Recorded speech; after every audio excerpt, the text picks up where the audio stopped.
नमस्कार बालमित्रांनो, प्रकरण 7 गणितीय पदावलींचे सरलीकरण स्वाध्याय 7.1 मधले मागच्या व्हिडिओमध्ये आपण 1 ते 6 गणित पाहिलेले आहे।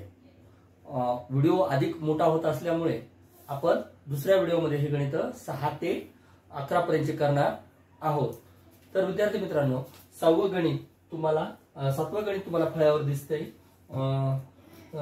24 भागिले 5 चे 3.5 गुणिले 3 अधिक 16 वजा 3 गुणिले 5 पर्याय आपल्या समोर आहेत। तर बघा, आपण बघूया हे गणित करत असताना आपल्याला काय करावं लागेल। बघा, 24/5 चे म्हणजे गुणाकार, हे लक्षात ठेवायचं। इथं 3/5 गुणिले 3। आता हे तर पुढचं माहितच आहे। त्याच्या खाली 3 म्हणजे इथं काय करूया आपण, इथं काही नाही म्हणजे 1 आहे। तर बघा आता काय होईल, 24/5 तर याचा गुणाकार करूया आपण। 3×5 15, 3×1 3, याचा तिरपा गुणाकार केला आपण। आता बघा, 3×1 3 याची काटाकाटी करूया। 3×8 24, 5×1 5, 5×3 15, म्हणजे याचं उत्तर 8 गुणिले 3, 8×3 24 इथपर्यंत आपण लिहिलं होतं। आता याच्या पुढचं इथं लिहितो मी परत, अधिक 16 वजा 3 गुणिले 25 5। बघा, इथपर्यंत स्पष्टीकरण इथं तुम्हाला दिसते। 24/5 म्हणजे 24/5 गुणिले 3/5 गुणिले 3 आहे। छेदामध्ये आपण 1 घेतला, काही नसतो म्हणजे, आणि यांचा काय केला आपण, तिरपा गुणाकार केलेला आहे। 5×3 15, 3×1 3, 3×8 24, काटाकाटी केली लगेच। 3×8 24, 5×3 15, 8×3 24 आलं। आता आपल्याला माहित आहे पदावलीच्या नियमाप्रमाणे की याच्यामध्ये काय आहे, अगोदर गुणाकार करावा लागेल आपल्याला इथला। तर इथला गुणाकार येईल 15। बघा, 24 आणि 16 यांची बेरीज करूया। 6 आणि 4 10 शिला 0, चला 1 2 आणि 1 3 आणि 1 4, 40 वजा 15। तर या गणिताचं उत्तर 40 मधून 15 वजा करायचे आपल्याला। तर या गणिताचं उत्तर 25 हे येणार आहे। पर्याय ए हा आपण नवोदयच्या परीक्षेमध्ये गोल करणार आहोत। उत्तर तुम्हाला कसं आहे ते समजून घ्या। त्यानंतरचा प्रश्न पाहूयात।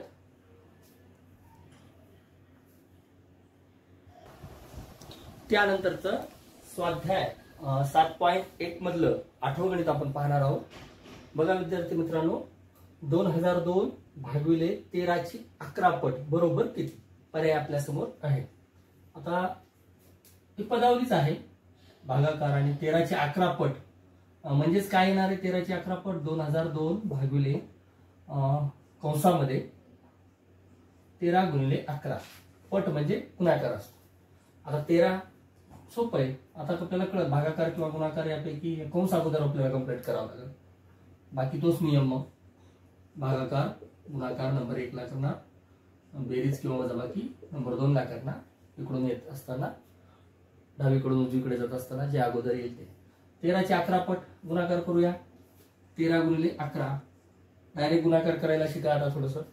11 गुणिले 3 33, 3 11 1 11, 11 3 14, म्हणजे 143। काय आले, याचा गुणाकार किती आला, 143। आता कंस द्यायची गरज नाही, भागिले हे जशाला तसं 2002 भागिले 143। आता आपण यांचा काय करूया, भागाकार करूया। 2002 भागिले म्हणजे आता पर्यायातून उत्तर शोधण्याचा प्रयत्न करूत आपण। बघा, 143 गुणिले 7 येतील का, 2002 7 3 21 ला 1 हातचे आले 2, 7 चौक 28 2 30 0 1 म्हणजे नाही, इथं 1 1 स्थानी 1 आहे। हा पर्याय वगळला जातो, स्वतः हे तर येणारच नाही। आता या 2 मध्ये उत्तर आहे, चला बघूया। 143 गुणिले 14, बघा डायरेक्ट भागाकार करा। 14 2 28, 14 3 42, हा 4 4 वरील लिहिले इथं 14 चौक 56, 56 आणि 4 60, 0 हा 4 6, 14 1 14, 14 6 20, 20 म्हणजे 2002 आलं. म्हणजे 2002 भागिले 143 हे जर केलं आपण, बघा इथं करून दाखवलं तुम्हाला, तर उत्तर काय येते? पर्याय सी 2002 भागिले 143. बरोबर उत्तर काय आले? 14. हा भागाकार करून पाहायचा आहे. अतिशय सोपं गणित होतं बालमित्रांनो. चला त्यानंतरचं पुढचं गणित. त्यानंतरचं स्वाध्याय 7.1 मधलं 9वं गणित पहा. बघा आपल्याला रिकाम्या जागा दिल्यात किंवा गाळलेल्या जागा दिल्यात आणि पर्यायामध्ये हे चिन्ह दिलेत आणि पदावलीचं उत्तर आपल्याला 12 आणायचे. पदावलीचं उत्तर किती आणायचे? 12 आणायचे.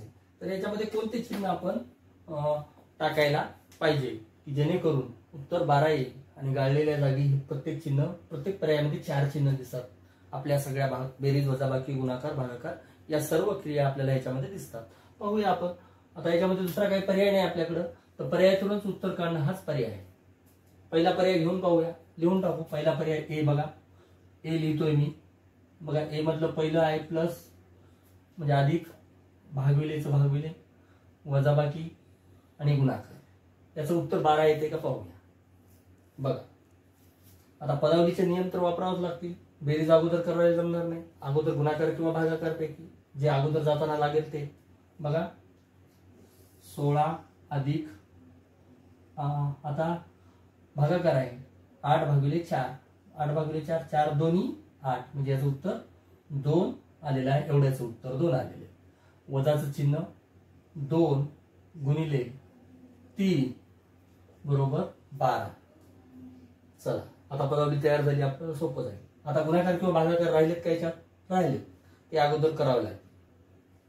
16 अधिक 2 वजा गुणाकार बेत्रिक 6 बरोबर 12.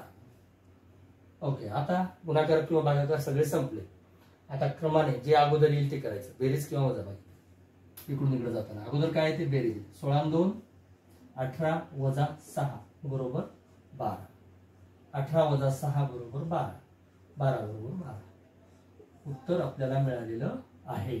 पहिला पर्याय टाकल्यानंतरच हे उत्तर 12 आलेलं आहे. बरोबर 12. समीकरण बरोबर, दोन्ही बाजूचे समीकरण सारखी आलेली आहे. चिन्ह कोणती वापरली? अधिक, भागिले, वजा, गुणाकार. पर्याय नंबर 1 म्हणून आपल्या प्रश्नाचं उत्तर. अतिशय सोपं गणित होतं. चला मग त्यानंतरचं गणित. त्यानंतरचं गणित 10 नंबरचं. बघा याच्यामध्ये काळजीपूर्वक पाहिल्यानंतर तुम्हाला 3 प्रकारचे कंस दिसतील. एक हा साधा कंस, दुसरा हा चौकटी कंस आणि सगळ्यात मोठा महिरपी कंस. सर्वात लहान कंसापासून आपल्याला सुरुवात करायची आहे.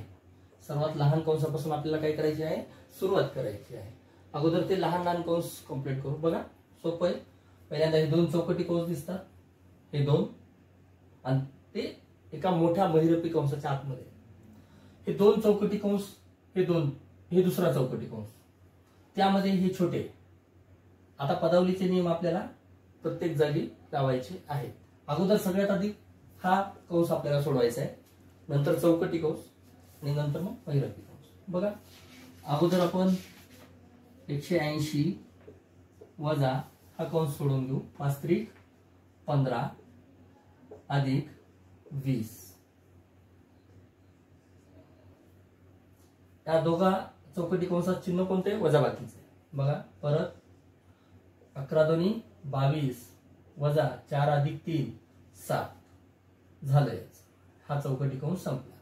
या दोघांनाही परत कोणता कंस असणार आहे? महिरपी कंस. आता बघा चौकटी कंस सगळे संपलेले. आता राहिले कोणते? फक्त साधे कंस सगळे संपलेले. आता राहिले कोणते? चौकटी कंस. करून घेऊया आपण. बघा आता याच्यामध्ये भागाकार किंवा गुणाकार आपल्याला कुठेही दिसत नाही. आता नियम तोच लावायचा. बेरीज किंवा वजाबाकी असेल, इथं बेरीज वजाबाकीच आहे. आता याचं सरळच उत्तर तुम्हाला येते 15. 22 मधून 7 गेले. इकडल्या कंसाचं चौकटी कंसाचं उत्तर किती आलं? 15. वजाबाकी कशासोबत करायची? या कंसाचं करूया. 180 वजा 15. 180 वजा 15 किती येतील? 10 मधून 5 गेले, 5 राहिले, 7 मधून 1 गेला, 6 राहिला, म्हणजे 165. या दोघांचं किती झालं? 165 अधिक 20, चौकटी कंस बंद. 165 अधिक 20 किती होतील? 185. या चौकटी कंसाचं उत्तर मग किती आलं? या पूर्ण 185. वजा काय करायचंय? 15 करायचे. बघा 185 मधून आपल्याला काय करायचे? वजा 15 करायचे. करूया 15. 5 मधून 5 गेले 0, 8 मधून 1 गेला 7, म्हणजे उत्तर काय आले? 170. अतिशय सोपं गणित होतं. आपलं कोणता पर्याय? बघा पर्याय इकडे लिहिले आहेत मी. ए बी सी डी पैकी पर्याय बी हे आपल्या प्रश्नाचं उत्तर येईल. समजून घ्या, कंस समजा. आधी काय सोडायचं बघा, कंसात पण तेच नियम लावावे लागतात आपल्याला, भागाकार किंवा गुणाकार अशा स्वरूपात. उत्तर मिळालं 170, पर्याय बी. त्यानंतरचा प्रश्न, त्यानंतरचा प्रश्न 11वा, स्वाध्याय 7.1 7.1 मधला पहा. 101 गुणिले 0 गुणिले 11 ची किंमत आहे. पर्याय आपल्या समोर आहे. एवढं गणित पाहिल्यानंतरच या गणिताचं उत्तर तुम्हाला तोंडी यायला पाहिजे. गुणाकार करायची गरज नाही. का? कारण यामध्ये 0 आहे, हे लक्षात घ्या. बघा 101 गुणिले 0 0, 0 गुणिले 11 0, म्हणजे आपल्या प्रश्नाचं उत्तर आहे पर्याय सी. यामध्ये एक गोष्ट मी तुम्हाला सांगेन की आपण कोणत्याही संख्येला 0 गुणलं तर उत्तर 0 येते. हा एक नियम पक्का लक्षात ठेवायचा. म्हणजे आपण 100 1003 गुणिले 0 केलं, याचं उत्तर 0. 2 गुणिले 0 केलं, याचं उत्तर 0. 15 गुणिले 0 केलं, किंवा पदावली अशी लिहिली, किती लिहिले? गुणाकाराच्या स्वरूपात जेव्हा आपण असं लिहित असतो तेव्हा याचं उत्तर काय असतं? 0 असतं.